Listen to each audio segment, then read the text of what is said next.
Are you telling me that Ferrari was the fastest in the Bahrain testing? Is Ferrari back? Are you seriously telling me that? But honestly, every year it's the same story. They really come up with world champion car in the testing and then shit themselves at the Australian Grand Prix. So I'm not gonna get my hopes high up. Even though I'm not a Ferrari fan, I feel bad.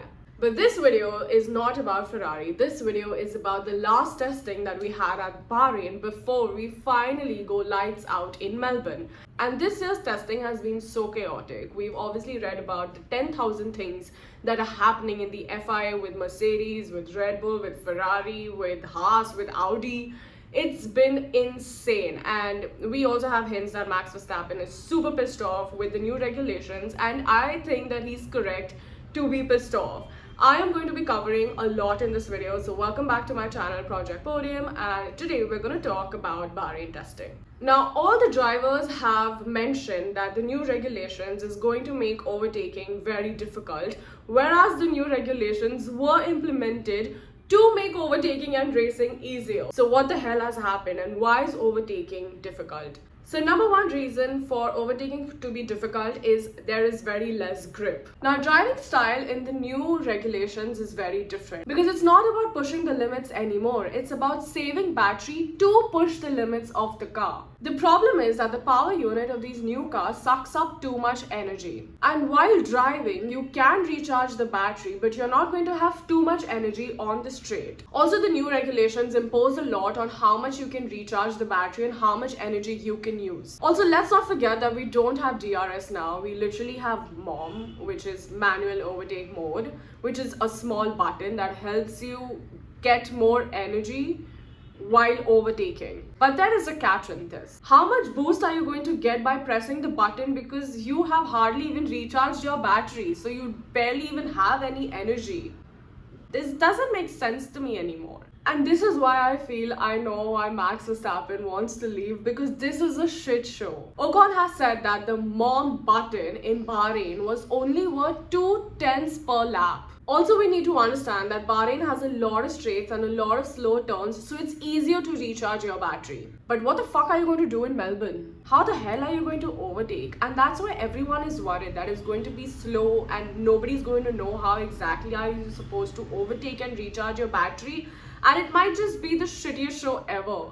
Honestly, I'm more concerned and scared for Melbourne than excited about the season starting. The drivers might not end up pushing to the limits and the race might just be super boring. Like, nobody knows what the hell is going to happen. Now, FIA has already realized that something like this is going to happen. So they have done some software changes, and they have, in the last stint of test, asked the teams to do some other kind of testing in Bahrain, which they might implement if the first few races are going to be boring. So right now when we go to Melbourne, we are going with the original rules. There are no changes. But if the first few races are too boring and everyone is clueless and there is no overtaking and racing as such, then they might implement the new testing rules that they've already done in Bahrain and is kind of a backup plan. Now, the testing has been super serious and unserious this season, but something that I'm very disappointed with is literally Aston Martin. What the fuck has gone wrong? I mean, we already have a statement in the testing that they're out of spare parts, and because of which Stroll could only take, I think, 6 laps and there was no real time recorded. We have Adrian Newey and his team. What the hell is wrong with Aston Martin? I did not expect this at all. Now, coming to a team that has really surprised me and you, I'm sure, is literally Ferrari. Ferrari, what have you created? Every day in the testing, you have come up with a new innovation, which I personally thought was a mistake. And I was like, I don't want to expect anything from Ferrari to reach Melbourne, which I stand up to till now.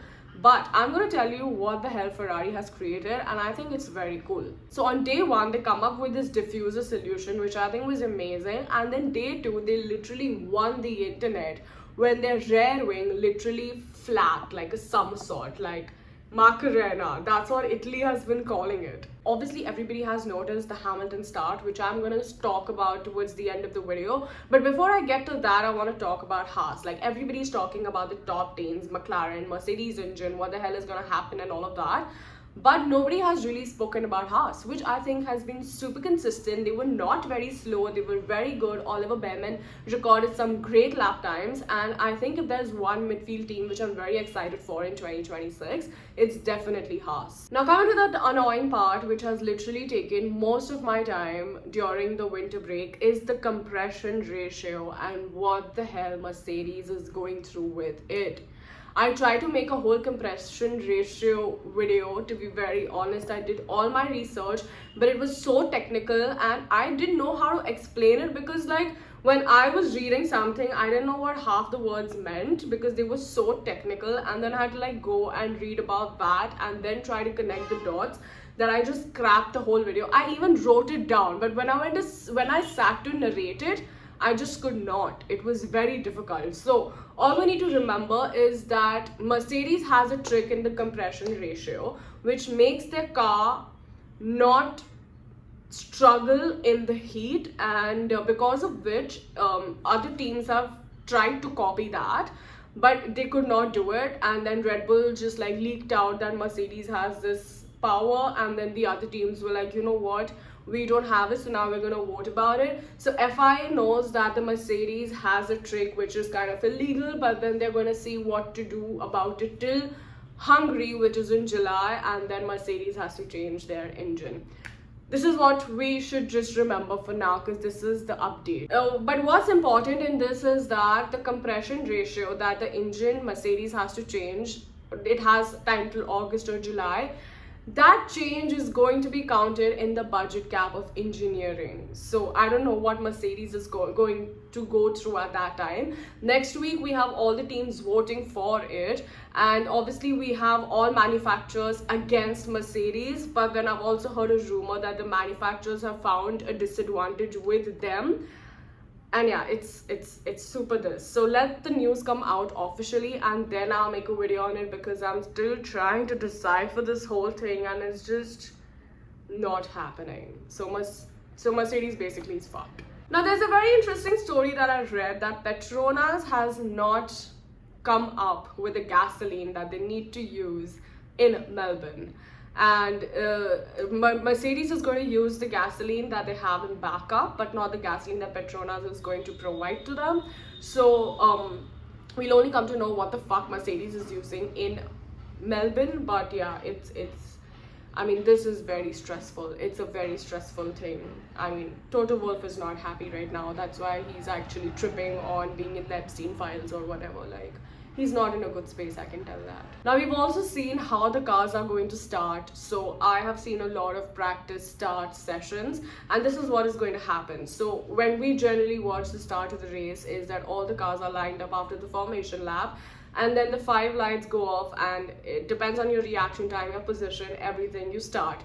Now this time is going to be a little different because we have a different engine, 50% thermal, 50% electric, so the start is not easy as it seems to be. So what's going to happen is that all the cars are going to line up, and even if Ferrari, okay, I'm going to get that to that later. All the cars are going to line up, and according to your qualifying on Saturday, and then there's going to be a blue light that they're going to signal to all the drivers. They get 5 seconds to rev up their engines, and then we have the classic red light start. Now we already saw it in the practice that Hamilton started 9th and he ended up literally coming first in no time, because Ferrari had one of the best starts in the testing in Bahrain.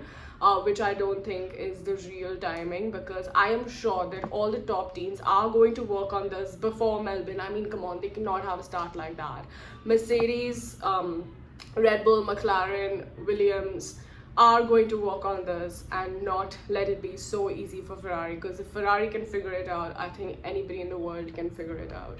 So we only have 15 days for lights out. I am honestly very scared. I don't know what the hell is going to happen. I'm going to try and simplify the whole compression ratio video before we go into the series, because it's a very interesting topic and honestly a mindfuck as well. Formula 1 doesn't seem fun anymore. It seems like we're going through like this whole turmoil of changes that might make Formula 1 a little depressing, if that's the correct word. And If I see Max Verstappen leaving Formula One because it's not racing anymore, it's just trying to figure out how to save battery, then I don't think he's wrong. He deserves to be in another season of racing. He deserves to be in another series of racing, because that would be actual racing and not about the money.